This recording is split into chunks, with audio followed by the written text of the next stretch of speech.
Bismillahirrahmanirrahim. Assalamualaikum warahmatullahi wabarakatuh.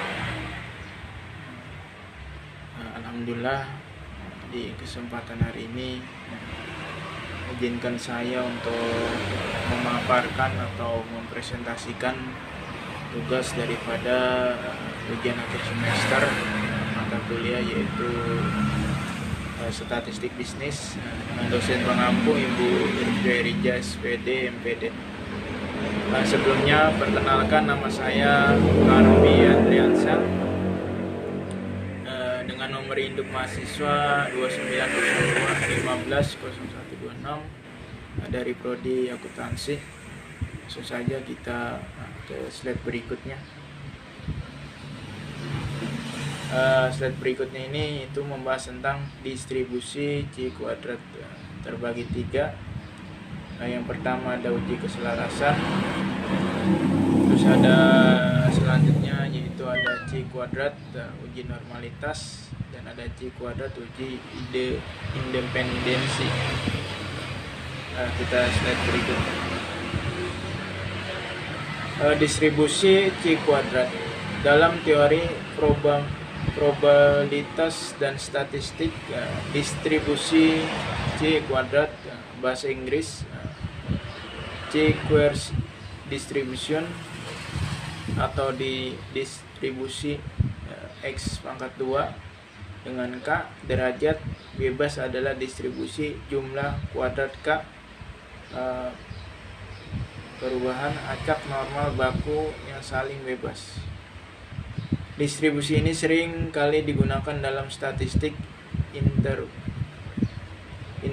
inferensial seperti dalam uji hipotesis atau dalam penyusunan selang kepercayaan.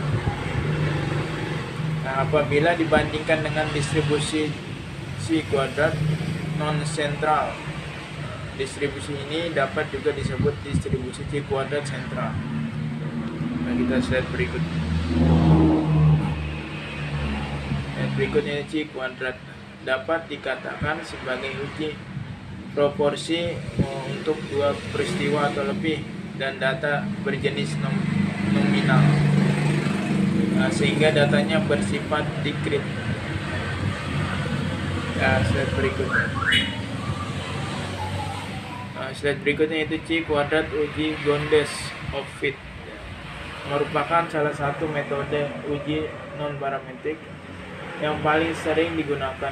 Uji ini bertujuan untuk menentukan seberapa tepat frekuensi yang teramat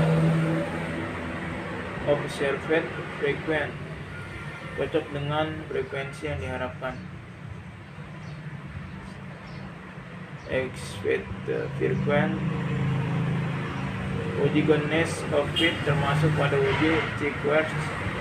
Uji Gondes of fit dapat juga digunakan menentukan apakah kelompok frekuensi dari suatu pengamat cocok dengan sekelompok frekuensi yang diharapkan distribusinya mengikuti distribusi normal.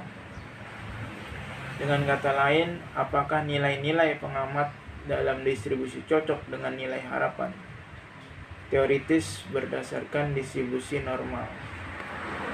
Kita slide berikut.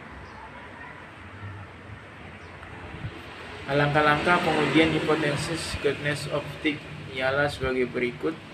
Yang pertama, menentukan hipotesis H0 frekuensi pengamatan sesuai dengan frekuensi yang diharapkan. Terus ada H1 frekuensi pengamatan tidak sesuai dengan frekuensi yang diharapkan. Yang kedua, menentukan tingkat signifikansi A dan nilai X pangkat 2 dari tabel tingkat signifikansi A dan nilai X pangkat 2. Tabel ditentukan dengan derajat bebas dB sama dengan K diambil N. 3. Yang menentukan statistik uji. Rumusnya sebagai berikut. X pangkat 2 sama dengan sigma dalam kurung 0 diambil E pangkat 2 per E. Slide berikutnya. Slide berikutnya itu uji normalitas data. Digunakan untuk menentukan apakah suatu frekuensi dari pengamatan atau frekuensi observasi yang dinotasikan dengan FO sesuai dengan sekelompok frekuensi yang diharapkan FE yang distribusinya mendekati kurva normal. Kurvanya seperti yang di bawah ini ya. Berikutnya itu uji normalitas data. Ciri-ciri distribusi C kuadrat selalu positif. DF sama dengan K diambil 1, di mana K adalah jumlah kategori variabel. Jadi dibentuk distribusi C kuadrat tidak ditentukan banyaknya sampel, melainkan banyaknya derajat bebas.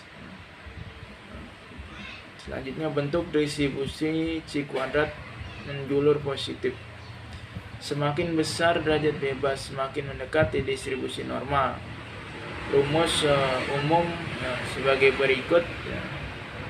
X pangkat 2 sama dengan K sigma I diambil 1 dalam kurung 0 I diambil EI pangkat 2 per EI. Keterangan 0I frekuensi hasil pengamatan pada klasifikasi ke I, sedangkan EI sama dengan frekuensi yang diharapkan pada klasifikasi ke I. Kita slide berikutnya. Slide berikutnya ini uji normalitas dengan menggunakan C kuadrat dapat dilakukan dengan langkah sebagai berikut ya. Yang pertama, mencari nilai terbesar dan terkecil. Yang kedua, mencari nilai rentang. Yang ketiga, mencari banyak kelas. Yang keempat, mencari panjang kelas interval. Yang kelima, membuat tabel distribusi frekuensi. Yang keenam, mencari rata-rata domain. Yang tujuh, mencari simpang baku standar deviasi. Kita slide berikutnya. Slide berikutnya yaitu uji keselarasan. Uji ini akan mengetes apakah frekuensi nyata hasil pengamat observasi sesuai dengan frekuensi harapan. Jika nilai C kuadrat kecil, berarti kedua frekuensi tersebut sangat dekat, mengarah pada penerimaan kepada hipotesa 0 dalam kurung HO. Slide berikutnya itu contoh uji keselarasan. Sebuah distributor alat penggilingan padi membagi pasar menjadi 4 wilayah A, B, C, dan D. Ada informasi bahwa pendistribusian alat penggilingan merata pada setiap wilayah. Untuk membuktikan pernyataan tersebut, diambil 40 arsip sebagai sampel. Dari 40 arsip tersebut diperoleh informasi yang tertuang dapat tabel. Gunakan tingkat signifikansi 5% untuk menguji hipotesis yang menyatakan bahwa distribusi alat penggilingan di keempat wilayah merata. Dalam kurung sama ya. Dan slide berikutnya. Slide berikutnya itu uji independensi. Uji independensi merupakan uji antara dua variabel, yaitu variabel 1 dalam kolom dan variabel kedua dalam baris, atau yang biasa dikenal dengan tabel kontingensi.